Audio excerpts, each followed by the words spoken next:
Hi hello नमस्कार सगळेजण कसे आहेत मस्त मजेत आणि एकदम आनंदात असाल। मी नाही ना माझ्या यूट्यूब चॅनल मी तुमचं सगळ्यांचं मनापासून स्वागत करते। एकदम छानसा मस्त असा तुमच्यासाठी व्हिडिओ घेऊन आलेले अर्थात तुम्हाला सुद्धा नक्की आवडणार आहे। तर इथं सकाळी माझा नाश्ता वगैरे सगळ्यांचं करून झाले आणि आता मी बनवणार आहे पराठे। आता कशाचे पराठे बनवणार आहे तिथं तुम्हाला समजलंच असेल, पण जरी नाही समजलं तर पूर्ण रेसिपी मी तुम्हाला सांगणारच आहे कशी काय बनवलेले आहेत पराठे। आणि हे पराठे इतके टेस्टी आणि मस्त होतात ना, खरंच खूप छान लागतात। तर तुम्ही सुद्धा एकदा नक्की ट्राय करा तुमची इच्छा असेल तर। आणि चला रात्री काय झालं, माझ्याकडून मसाल्याचा डबा माझ्याकडून पडला, सगळं किचनवर चटणी मीठ सगळं सांडलं होतं। थोडंफार काय मसाला झाकणामध्ये उरला होता तर ते मी साईडला डब्यात काढून ठेवला। आणि आता सध्या म्हणजे रात्री मसाल्याचा डबा परत घासून ठेवला आणि आता सकाळ मसाला भरते। आणि एकदा मसाल्याच्या डब्यामध्ये सगळा मसाला भरला ना तर ते बरं वाटतं स्वयंपाक वगैरे करताना। आणि आता थोडं थोडं इकडलं तिकडलं घेऊन टाकायचं म्हणलं तर नको वाटतं। शिवाय हा मसाला मी ह्या डब्यामध्ये असा भरून ठेवला आहे। आता हे सगळं काही मिक्स झालेलं आहे। तर आता बघून ही कशात टाकता आलं तर टाकीन, नाही तर मग असंच होऊन जाईल। काय होतं का आता खूप मीठ वगैरे सगळं ह्याच्यामध्ये जास्त खरट होईल जर कशामध्ये मी टाकलं तर समजणार नाही की कोणतं काय किती जास्त पडलं आहे का कमी पडलं आहे ती।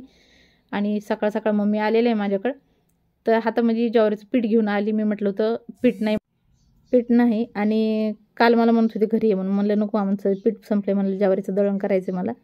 मग रात्री विचारत होते दळून आणलं का म्हणून, म्हणलं नाही आणलं, दळून करून ठेवलं पण म्हणलं कोणी घेऊनच गेलं नाही। मग आता सकाळीच पीठ घेऊन आली माझ्यासाठी। तर म्हटलं का बरं आली सकाळ सकाळ, तर म्हणलं पीठ घेऊन आले तुझ्यासाठी।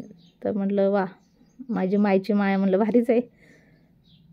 तर खरंच नाही माझी माय खरंच चांगली आहे। माझी नाही सगळ्यांच्या आया खरंच खूप छान आणि मस्त आहेत, सांगायची गरज नाही। ही मायची माया ही सगळ्यात वेगळीच आहे आणि ती माया कधी कळती स्वतः आई झाल्यानंतरच कळती। तर चला मग पटकन मी भाजी बनवते आणि ती कशी बनवते तुम्हाला सांगते। आता पूर्ण व्हिडिओ थोडासा फास्ट केलेला आहे किंवा पळवलेला आहे, त्यासाठी तुम्हाला समजणार नाही, मी दाखवलेलं नाही जवळ। तर फक्त मी रेसिपी सांगते त्याच्यामध्ये मी काय काय टाकलेलं आहे। पण ही पराठे खरंच खूप छान आणि टेस्टी लागतं। तर मी तेल टाकलेलं आहे थोडंसं, त्याच्यामध्ये जिरी मोहरी टाकली, कांदा टाकलेला आहे आणि थोडंसं परतल्यानंतर त्याच्यामध्ये मसाले टाकणार आहेत। मसाले काय काय टाकणार आहेत ते तुम्हाला सांगते। माझ्या मम्मीच्या थोड्याशा गप्पा चाललेल्या आहेत। ह्याच्यामध्ये मी लाल चटणी टाकलेली आहे, तुम्ही हिरवी मिरच्याची चटणीसुद्धा टाकू शकता। चटणी लसूण आणि कोथिंबीर हे सगळं वाटून टाकायचं, थोडासा अद्रकचा छोटा तुकडासुद्धा टाकायचा। हे सगळं वाटून जर तुम्ही टाकू शकता, पण माझ्या स्वप्नीला लाल चटणीचे पराठे आवडतात त्याच्यासाठी मी लाल चटणी टाकलेली आहे।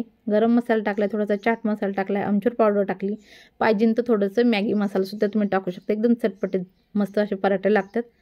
आणि जो गरम मसाला तुम्ही वापरता ना तो सुद्धा टाकू शकताय। हे सगळे मसाला टाकल्यावर थोडंसं बटर टाकायचं, बटरनं खूप छान आणि टेस्ट अशी चव लागते।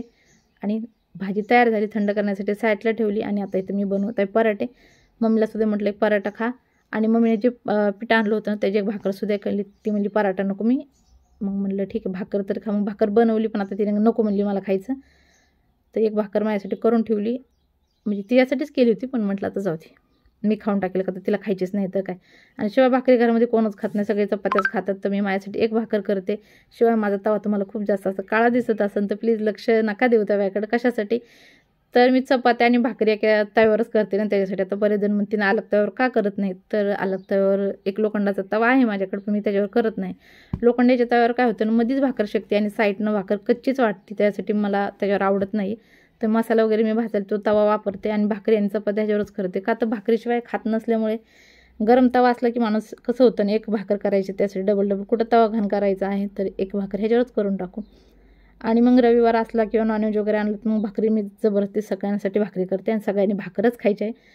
तर 2-4 भाकरी जर जास्त केलं तर तवा आणि तव्यावर चपात्या आणि भाकरी केल्यानंतर तवा असा होतो।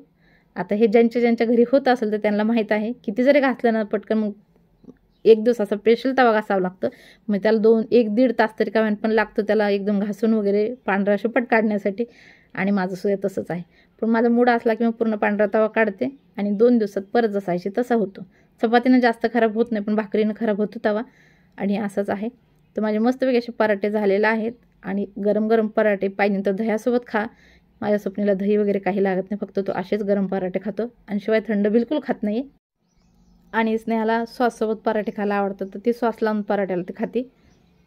आणि चला पटापट पराठे बनवते, त्याला खायला देते। आणि काय होतं व्हिडिओ चालू असला की तो घ्यायला सुद्धा किचनमध्ये येत नाही, मग मला परत गरम पराठा झाला की त्याला नेऊन द्यावं लागतं, परत येऊन परत बनवायचं असं होतं।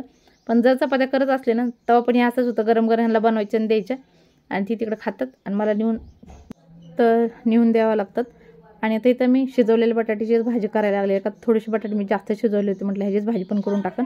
तर आता ही दिवसभरासाठी मी भाजी बनवणार आहे. शिवाय आता स्वप्नील मीच आहे, सचिन आणि स्नेहा तो दोघं गेलं. तर आता ही भाजी रात्रीपर्यंत ही अशीच राहते.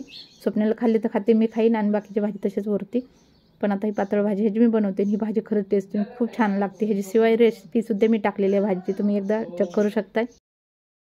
चला तेव्हा माझं स्वयंपाक वगैरे करून झालंय आणि किचनवर खूप सारे भांडे पडलेत, पसारा पडलाय, किचन सगळं खराब झालंय आणि ते साफ करायचं. थोडं 5-10 मिनिटं बसले होते. मस्त असा फॉल असा पिक्चर लागलेला आहे, ज्या 2 मुली एका टावरवरती चढतात. तर हा आहे तो पिक्चर. खरंच खूप छान आहे आणि मस्त आहे. पण पिक्चर आहे म्हणून ठीक आहे, पण रियालिटीमध्ये जर असेल ना तर ही खरंच खूप डेंजरस आहे. आणि हा पिक्चर, असे पिक्चर बघायला खरंच कुणाला पण आवडतच असेल. मला सुद्धा खूप जास्त आवडते. ह्या 2 मुली मस्तपैकी वरती टावरवरती चढतात आणि खाली उतरतात. त्यांची शिडी तुटून जाते टावरवरची आणि ते पूर्ण पिक्चर संपेपर्यंत वरतीच फसतात. आणि एक खाली उतरताना एक मरती मुलगी आणि एक फक्त राहती. तर असा तो पिक्चर आहे. पूर्ण स्टोरी समजलीच असेल तुम्हाला. पिक्चर बघायची गरज नाही, पण एन्जॉय म्हणून तुम्ही बघू शकताय. पण आता माझ्याकडे बिलकुल वेळ नाही बघायला. मला बाहेर जायचं, कुठं जायचं ते तुम्हाला समजेल नंतर. तर तो पिक्चर लागलेला आहे, पण आता मला पूर्ण काय बघायला भेटत नाही. एक भाग बघते, परत मी किचनमध्ये जाते, थोडंसं काय करते, परत येऊन एक भाग बघते. तर चला मग सगळं आवरल्यानंतर मी वरती टेरेसवरती आलो आहे डान्सची प्रॅक्टिस करायला. मी तुम्हाला सांगितलं ना आमचे डान्स आहे, आता 1-2 दिवस राहिले फक्त डान्सची प्रॅक्टिस करून डान्स परफेक्ट व्हायला. तर आता हळूहळू थोडंसं जमत आहे. पण असं होतं आहे की एकाचे हात थोडे खाली जातात, कोणाचे वरी जातात. पण डान्स कसा येऊ, व्यवस्थित येऊ नाही येऊ, फक्त एन्जॉयमेंट आहे की मस्तपैकी असं आम्ही एन्जॉय केलं पाहिजे, अशा पद्धतीनं आमचा डान्स चाललेला आहे. पण सगळ्याला पहिल्यांदा करत आहेत तरीसुद्धा सगळेजण व्यवस्थित करतात आणि तुम्ही बघू शकताय. आणि म्युझिकवर खरंच खूप छान आहे, सुंदर असं वाटायला लागलेलं. पण म्युझिक मी आता लावलेली नाही आहे. कशासाठी तर गाणं लावलं नंतर कॉपीराईट पण यायला लागले. आणि शिवाय बऱ्याचशा लेडीज व्हिडिओ बघतात ना माझ्या इथल्यासुद्धा, त्यासाठी त्यांना गाणं आता सध्या समजलं नाही पाहिजे. नंतर सरप्राईज द्यायचं आहे का, तर सगळ्यांनी आपापले गाणे सिक्रेट ठेवलेले आहेत. तिथे डान्स करताना समजणार आहे, त्याच्यासाठी मी गाणंसुद्धा टाकलेलं नाही. ठीक आहे.